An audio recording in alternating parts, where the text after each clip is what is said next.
BJP ने एक नया हथकंडा बिहार की राजनीति में अपना आजमाना शुरू किया है।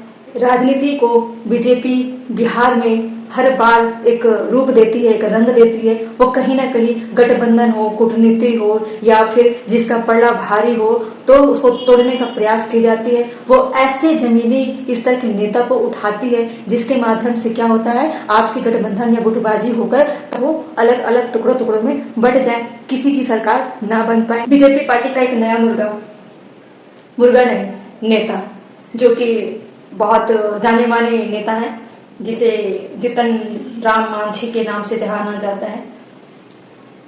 जीतन राम मांझी पार्टी के महागठबंधन, अधिकतर वो चर्चे में बने हुए होते हैं। काफी कंट्रोवर्शियल भी उनका वजूद रहा है राजनीति में, और कहीं ना कहीं बीजेपी का जो एक अवसरवाद का नेतागढ़ चुनना है बिहार की राजनीति में, क्योंकि बिहार की राजनीति में जिस तरह से आरजेडी और नीतीश का जो भी राजनीति रंग रहा है, तो बीजेपी कहीं ना कहीं उनकी राजनीतिकरण को एक नया चेहरा, एक नया मुकाम देने के लिए उनके जमीनी स्तर के नेता को लाना चाहती है और उनके साथ एक ऐसी रणनीति बनाकर उनके नेता को तोड़ना चाहती है और एक राजनीतिक रूप जो देखा जाए बिहार में तो वो बहुत मुश्किल है।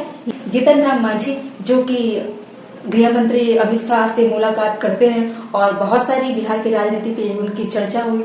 नरेंद्र मोदी जी की सरकार है जीतन राम मांझी को टारगेट करके बिहार की राजनीति में उथल पुथल मचाने वाली है, क्योंकि जो भी विपक्षी दल हैं जिनकी मजबूती काफी देखी जा रही है, उनके बीच में अगर जीतन राम मांझी उतरते हैं तो काफी उथल पुथल होगी, क्योंकि इनका जो राजनीति का जो विस्तार देखा जाए काफी पुराना है।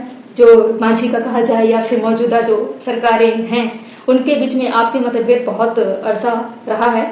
उसमें बीजेपी अपने हथकंडे अपनाना चाहती है। सबसे बड़ा मुर्गा, सबसे बड़ी राजनीति का कोई हथकंडा मिला उनको बीजेपी को, वो है जीतन राम मांझी। कुछ मीडिया रिपोर्ट के अनुसार कहा जाता है डॉक्टर सुमन जो है, जिनका पूरा नाम है डॉक्टर संतोष सुमन, ने कहा हम 2024 की लोकसभा और 2025 का विधानसभा चुनाव एनडीए के साथ रहकर मजबूती से लड़ेंगे। बीजेपी और मांझी का दुश्मन एक है। जीतन राम मांझी और संतोष सुमन बुधवार को गृह मंत्री अमित शाह से मुलाकात करने गए थे। यह मुलाकात लगभग लगाया जाता है अनुमान में आधे घंटे से या 45 मिनट के अंदर हुई थी। काफी चर्चा बिहार की राजनीति पे हुई है इनकी। जीतन राम मांझी जो कि बिहार के पूर्व मुख्यमंत्री माने जाते हैं, संतोष मांझी ने प्रेस को संबोधित करते हुए कहा कि आज से हम एनडीए के साथ हैं। संतोष राम मांझी गृह मंत्री से काफी देर तक इनकी चर्चा हुई और कहीं ना कहीं बहुत सारे मुद्दों पर इनकी चर्चा हुई कि किस तरह से बिहार में अपनी सरकार लानी है, या वो गठबंधन हो या महागठबंधन हो, क्योंकि जीतन राम मांझी हमेशा चर्चा में बने रहते हैं। काफी विवादित बयानबाजी भी इनके वजह से हुई है बिहार की राजनीति को लेकर। जीतन राम मांझी और संतोष सुमन का यह भी कहना था कि वो फिर से नरेंद्र मोदी जी को प्रधानमंत्री के रूप में देखना चाहते हैं। ये तो अब विपक्षी दल के जो जितने भी नेता हैं, और रही बात राहुल गांधी जी का जिस तरह से छवि उभर कर निकला, बहुत मुश्किल है इस बार प्रधानमंत्री बनना। लेकिन ऐसा दावा किया जाता है मांझी की तरफ से अमित शाह की मुलाकात के दौरान, हो सकता है प्रभावित करने की कोशिश की जा रही है जीतन राम मांझी और सुमन की तरफ से कि प्रधानमंत्री की तारीफ अगर की जाए तो कहीं ना कहीं उन्हें एक राजनीतिक पद और राजनीति में उनको एक बड़ी जगह मिल सके। लेकिन सब अवसरवाद है, चाहे वो अमित शाह हो, नरेंद्र मोदी हो, जीतन राम मांझी हो या संतोष सुमन हो।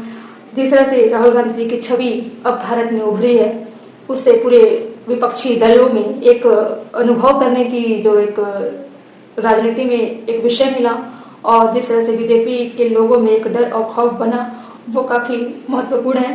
पीएम कौन बनेगा ये तो वक्त बताएगा, लेकिन बहुत सारे ऐसे दावे किए जाते हैं कि नरेंद्र मोदी ही पीएम बनेंगे।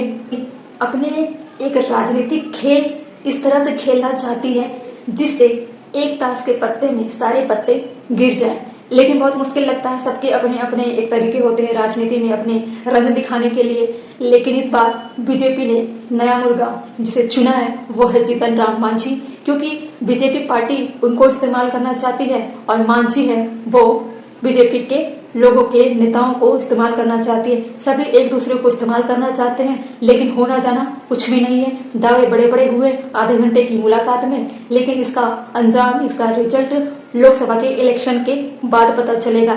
लोकसभा का इलेक्शन जब तक नहीं होगा, बड़े बड़े वादे, दावे, डर, खौफ, प्रोपोगेंडा, बहुत सारे बयानबाजी देखने को मिलेंगे। अब देखा जाएगा जीतन राम मांझी किस तरह की राजनीति करेंगे और अमित शाह की मुलाकात कितनी रंग लाएगी।